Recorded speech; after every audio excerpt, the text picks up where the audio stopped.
Okay. Hi, Andy. Thank you so much for Hello. taking this call. Hello. Thank you very Hi, much. you're welcome. And I just have a few questions concerning your candidacy for the board this year. And I'll start with the very first one. If you will, please share with us who you will be serving in honor of, and can you share a little bit about him or her? Well, it's actually two people. The first person is my daughter. Still brings tears to my eye. She was killed on her mother's birthday on May 15th, 2009. She was a passenger in a car, and her boyfriend decided to take her driving down the highway at 102 miles an hour. And of course, he lost control, went into oncoming traffic, and she was killed instantly. I guess that's the only good thing about that is that she did not suffer at all, and of course we were devastated. So, um, and the other person happened a long time ago before I even knew of TCF. This is back in 1983. My little brother Jeffrey was on a boat, Oh, and wow. he was riding on a boat with his older brother, and somebody on the boat pushed him off. He didn't have a vest on. And by the time they turned around, he was gone. And they couldn't find him for 3 days. And Wow. during those 3 days, we got a crowd of gawkers, and the news media showed up, and they were Right. always videotaping us. The restaurants opened up to make profits on the gawkers, and it was just a horrible, horrible experience. So I do this in honor of those two Wow. today. And your daughter's name again? Her name was Andrea Rose.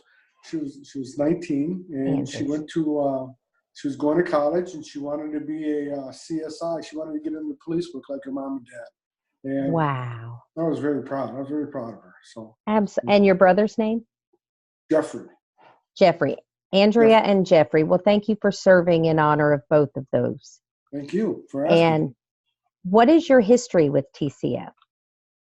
Well, like most everybody else, we became involved in TCF after my daughter's death. Um, a couple of months after, not even a couple of weeks after the funeral, we were contacted by the regional chapter leader, Sharon Staniforth. I don't know if you know her or not, I know the but name. okay, but she called us and talked to us for about an hour and tried to convince us to come to a meeting because we're, as everybody knows that's been through this, we were going downhill fast. Depression had set in. We couldn't function. We couldn't do anything. We had two other siblings, two of the kids we had to take care of, Andrew's siblings that were older, but still, if we couldn't take care of ourselves, how could we help them? Right. And no work. We were just devastated. Um, so after a little while, we decided to go to a meeting. My wife dragged me to the meeting. I didn't want to go, of course. And I remember that as we were walking through the TCF doors, I looked at those doors and I said, if I walk through this door, then I have to acknowledge that my daughter has died. And I didn't want to do that. But I did. And while we were there, wow, the tears, I'm surprised. While we were there, It makes us all human. yeah, I noticed that there was only a couple of guys in there, which made things even worse for me. And then people were laughing. And I was thinking, how can these people laugh? Because after my daughter's just died. And I didn't understand it. I stayed in the meeting and we left and we vowed never to come back. I vowed never to come back. Well, but we did. We came back and the next year we became chapter leaders Oh, of wow. the Compassionate Friends. Yeah. Because Sharon had the role for 15 years or whatever. It was time for her to get out. So we got out, and it was probably one of the best days of our life because we heal through helping, Hmm. and that's our role. And we were always contacted by grieving parents, as you know, and we did uh, we did everything that was necessary to keep them going for one more second, one more hour, one more day. Um, so I guess uh, that's how it all started. While being a leader, we attended a couple of national conferences, one regional conference.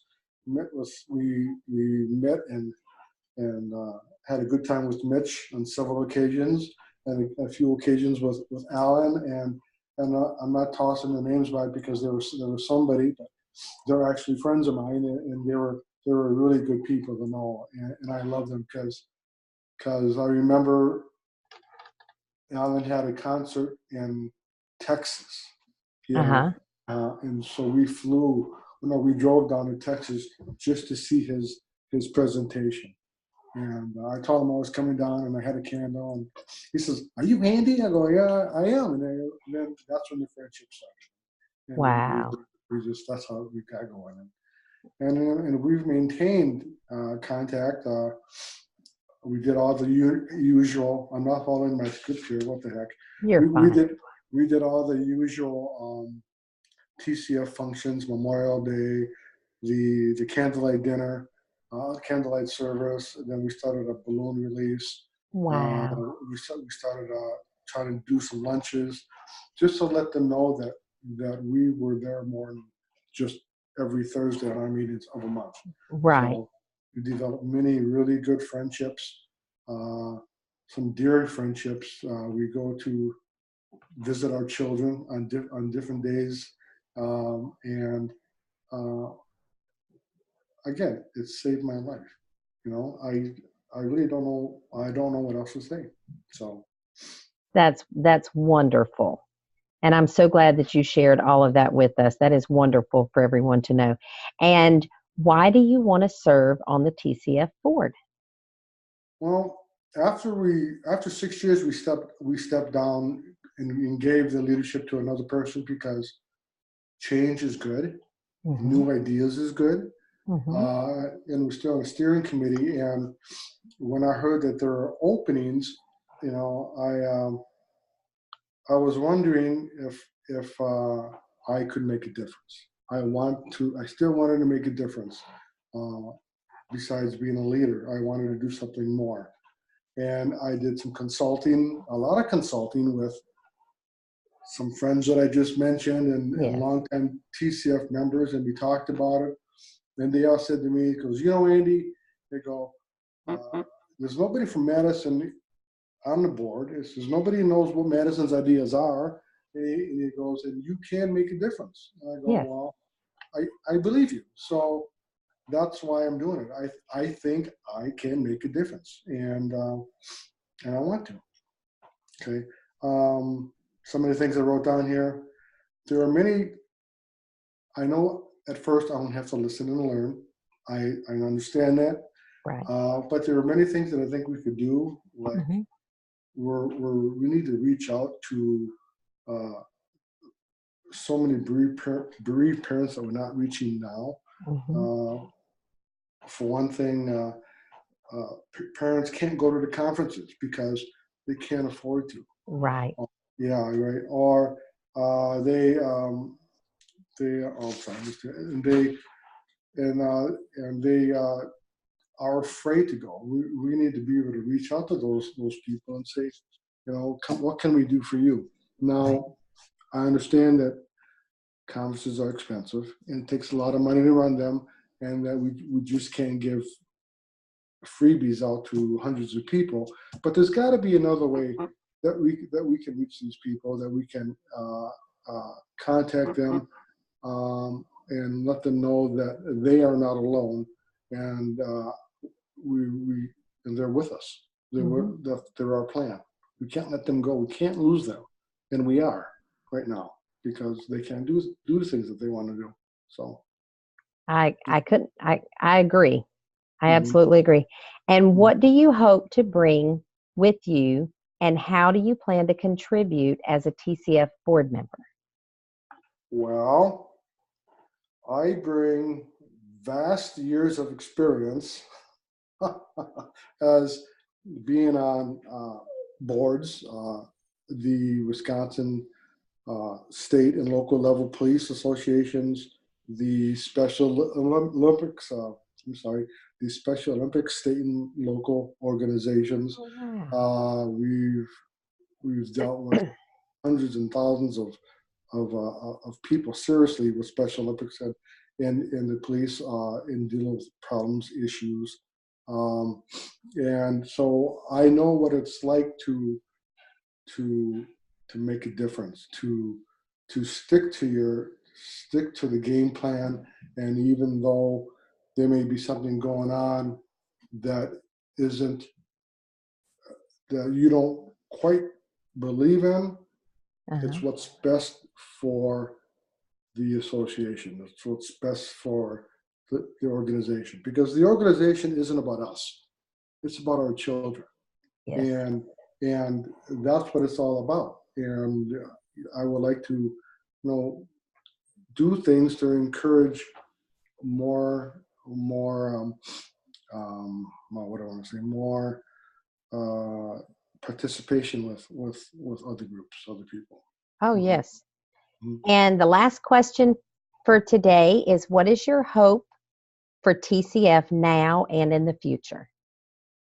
Well, when I was a board member, when I was a chapter leader, Hmm. uh, I tried very, very hard to organize local outreach,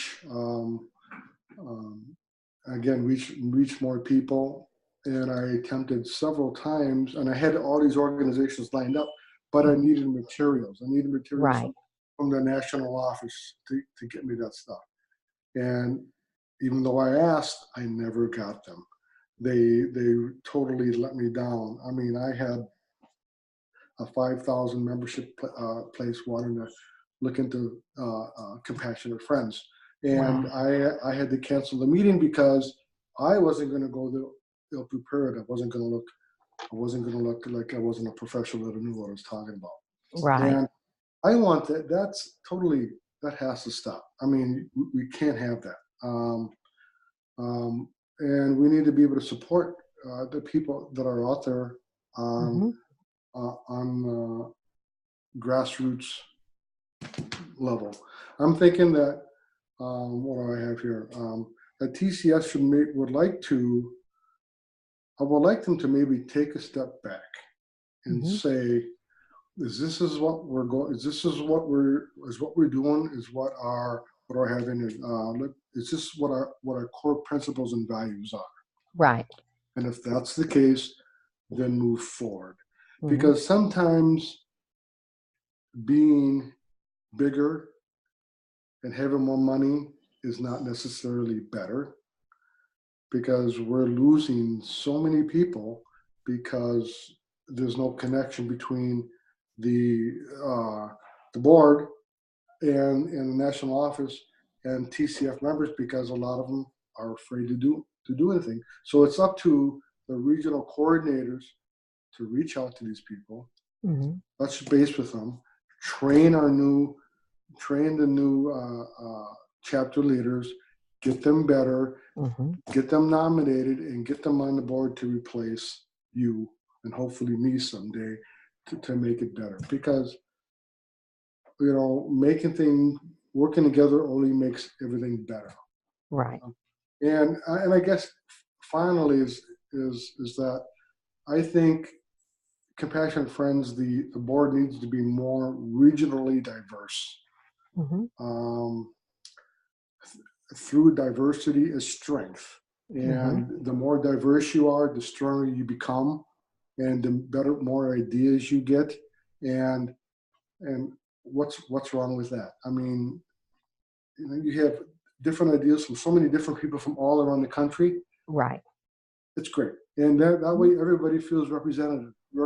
Because I'm telling you, some people in Wisconsin don't feel that the board is listening to them. Not the board, that the national office is listening to them, Okay. and they're very disgruntled because the only time you hear from them is your dues. This is what you owe. Hmm. This is your annual dues. Whereas as a board member in my 6 years, I never got one, but why can't a board member or somebody from the office call up the chapter leader and say, hey, how you doing? Yes. What can we do? What can we do for you? What would Yes. make your life better? And that never happened, Wow. you know? And, you know, maybe this is new stuff that you don't know about, but it's just, we were dangling out there as a local chapter. We weren't getting anything from national office. Nobody was telling us anything. You know, rumors were running rampant, and so we just had to focus on ourselves. So that's what I like for TCF to do in the future is to open a better two-way communication, train the regional directors to train the chapter leaders, and then reach out, have the board reach out to have everybody. I don't know how many chapters there are. If there's 2,000 of them, have everybody pick 200 and call one every other day or whatever, and say, hey, how you doing? What can we do for you? Yeah. That may increase membership. That could increase dues. That would increase, you know, maybe sponsorship from the local areas. That could do a lot of different things. That would increase the increase the funds for Compassionate Friends. Because for when I was on the board for Special Olympics, we started a $6,000 event one year, and it grew every year. And then I left when it reached $5 million. Wow. Yes. So the last year it made $450,000 last February. It made $450,000. Wow.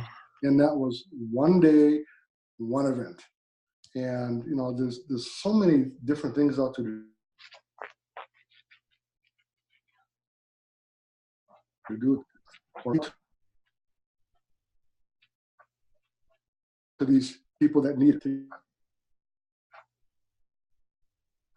give it to, which it wouldn't be encouraged to pay more money to speakers, but I'm saying using this money for the people on the lower levels that need our help the most.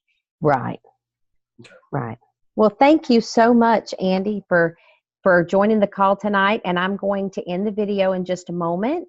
Okay. And then we can stay on if you have any further questions. But thank you so much. You bet.